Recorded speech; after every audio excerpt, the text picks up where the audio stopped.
안녕하십니까, 양초입니다.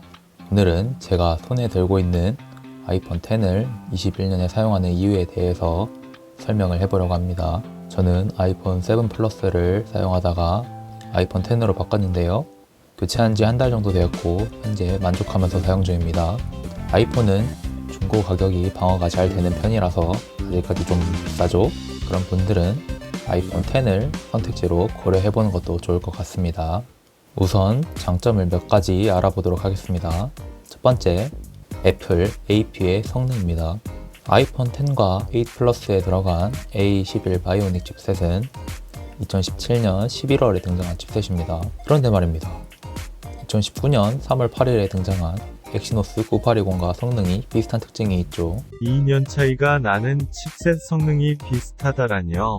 구라치지 마세요 키키루빙뽕. 라고 하실 수도 있으니 긱벤치 테스트를 가지고 왔습니다.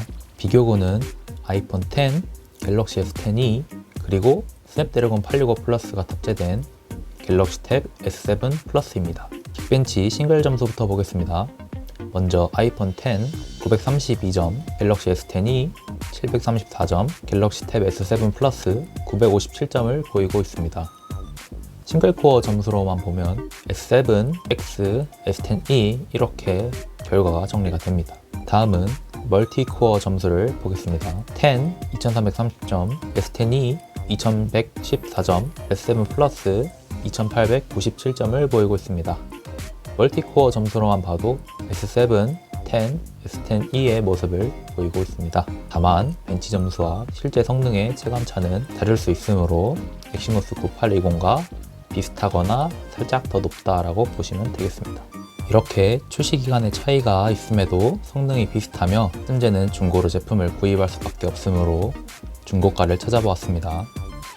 21년 2월 기준으로 아이폰 X는 기능 이상이 없는 제품이 25에서 26만원부터 보이고 있고 엑시노스 9820이 들어간 S10 시리즈도 26만원에서 27만원 선에 거래가 되고 있습니다. 따라서 선호하는 생태계에 따라 다르지만 아이폰 X는 출시일이 2년이 차이가 나므로 가성비가 꽤나 있다고 생각을 합니다. 두 번째, 자가 수리의 용이성입니다. 이번 항목은 아이폰뿐만 아니라 갤럭시도 포함되는 항목이긴 합니다. 중국에는 알리익스프레스라는 마켓이 있죠. 아이폰뿐만 아니라 세계의 거의 모든 스마트폰의 부품을 구할 수 있는 곳이기도 합니다. 저는 제 아이폰을 20년 11월에 특정의 하자가 있는 제품을 구매 후 자가 수리를 해서 사용 중이기 때문에 이 항목을 추가하였습니다. 요즘에는 유튜브를 검색하다 보면 DIY 수리 영상이 꽤나 많습니다. 보고 따라만 하면 처음 해보는 사람도 할 수 있는 정도이죠. 저의 경우는 액정 하자가 있는 제품을 중고가 18만원에 구매해서 OLED 액정 72,000원, 노혼 대용량 배터리를 4만원 이렇게 구매해서 총 29만 2천원이 들었습니다. 이 당시에 아이폰 X의 중고 가격이 30 중반에 형성이 되어 있었기 때문에 수고를 드리는 대신 저렴하게 구매를 하였습니다. 물론 트루톤을 살리기 위해서 코드 복사기에 3만원 정도가 추가 지출이 있었지만 이것은 다른 기기를 수리할 때 사용할 수도 있기 때문에 가격에 포함을 하지는 않았습니다.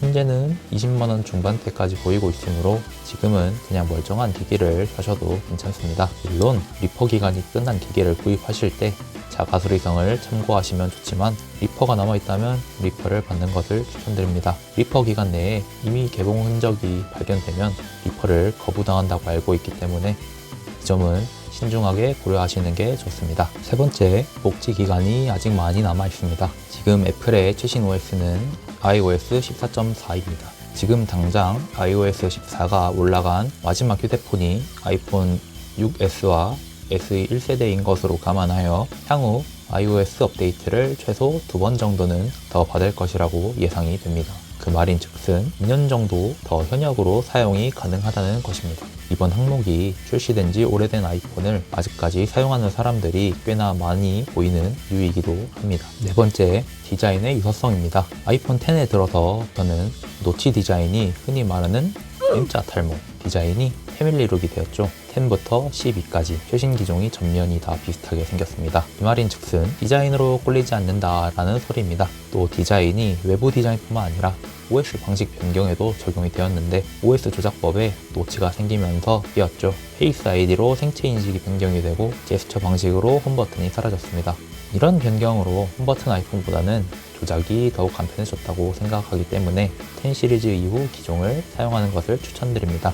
입문용으로 10도 괜찮은 것 같습니다. 이렇게 장점 4가지를 알아봤는데요. 장점이 있으면 단점이 있는 법이죠. 자, 그럼 단점 첫 번째, 다소 아쉬운 화면 사이즈. 아이폰 10은 5.85인치라고 재원이 나와 있습니다. 생각보다 작지 않은 화면인 것은 맞습니다만 제 손 사이즈는 보통 성인 남성의 사이즈로 큰 편은 아닌데요. 실제로 사용해보니 생각보다 아담하다라는 느낌이 들었습니다. 현재는 아이폰 10R부터 적용된 6.1인치 모델을 메인으로 밀고 있기 때문에 손이 크신 분들은 생각보다 화면이 작다고 느끼실 수 있습니다. 그리고 5.85인치를 전체를 사용하는 게 아니라 노치로 가려지는 부분도 있어서 크게 느껴지실 수도 있습니다. 두 번째, 3.5 이어폰 단자의 부재. 물론 아이폰만 국한된 게 아니라 요즘 추세가 이어폰 단자를 없애고 있습니다. 저는 이 3.5 단자의 부재를 군 생활을 하면서 느꼈는데요. 하루 종일 핸드폰을 붙잡고 놀고 있으니 에어팟 배터리 사이클로는 한 번쯤은 케이스에 넣어서 충전을 해줘야 합니다. 그럼 그 사이에는 유선으로 사용을 해야 했었는데요. 그때 라이트닝 투 3.5 변환잭이 있어야지 사용이 가능해서 고장나거나 다른 사람을 빌려줬을 때는 불편했던 경험이 있습니다. 세 번째, 생각보다 큰 개선이 있었는가? 애플 공홈에 아이폰 비교하기를 눌러보면 스펙을 비교할 수 있습니다. 물론 아이폰 8과 10이 비슷한 시기에 출시해서 그런지 몰라도 아이폰 7 플러스와 재원 차이가 생각보다 별로 없습니다. 물론 AP는 확실히 다릅니다. 7 플러스와 10의 배터리 시간이 7 플러스가 1시간이 더 많습니다. 소재가 스테인리스로 변경이 되었지만 방수 성능은 같습니다. 최소 용량이 32기가에서 64기가로 변경되었습니다. 해상도 변경과 HDR 그리고 트루톤 기능이 생겼습니다. 나머지는 컬러나 3D 터치, 휴대 밝기 이 사항들은 변경이 없습니다. 전체적인 휴대폰의 사이즈가 작아져서 무게가 감소했습니다. 카메라는 자동 HDR 기능으로 변경 및 5가지 인물 사진 조명 모드가 생겼습니다. 전면은 페이스 아이디가 생기면서 카메라가 변화가 되었습니다. 카메라가 트루뎁스로 변경이 되었습니다. 이렇게 변경점이 없진 않지만 체감이 되는 것은 트루톤 기능과 HDR 정도 이 2가지가 체감이 되었습니다. 그래서 아이폰 7이나 8 유저들은 10으로의 기변은 굳이 안 해도 비슷하게 사용이 가능합니다. 물론 페이스 아이디는 좀 차이가 나긴 합니다. 마지막으로 이 항목은 코로나 시국으로 인해 넣지 않으려다가 불편함이 생겨서 추가를 했습니다. 페이스 아이디를 사용하려면 마스크를 벗어야 하는데 시국이 시국이다 보니 바깥 사용 시 눈치가 좀 보이고 불편함이